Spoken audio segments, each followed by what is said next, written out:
কৃষি এগ্রো নার্সারির পক্ষ থেকে স্বাগতম। তে এক চাচা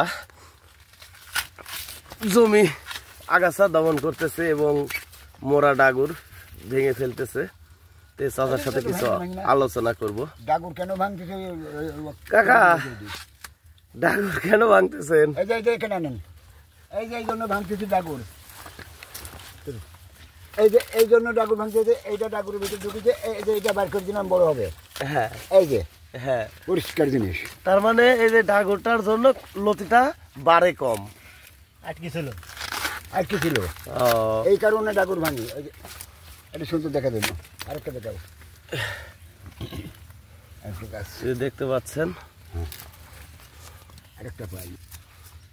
আচ্ছা কাকা, বাপ তাহলে এই ডাগুর ভাঙার উদ্দেশ্য যে নিচের যে ময়লার মতো হয়ে আছে হয়ে যায়, পরিষ্কার পরিচ্ছন্ন করা হয় এই কারণেই। তাহলে ফলটাও ভালো আসে, পরিষ্কার হয়, রং চং সবাই দিক দিয়ে ভালো হয় এবং ফল আসেও বেশি।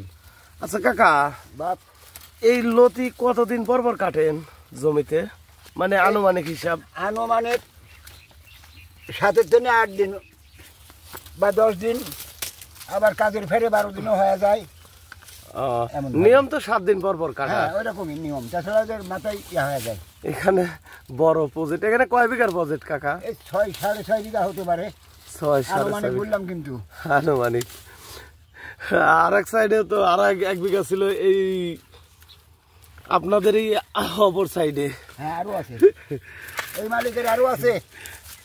ভিউয়ার্স দেখতে পাচ্ছেন, বাড়ি এক লতিরাজ কচুর জমি পরিষ্কার পরিচ্ছন্ন করা হচ্ছে।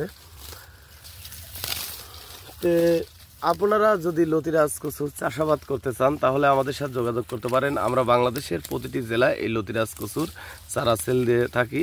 আপনারা নিতে চাইলে অবশ্যই যোগাযোগ করবেন।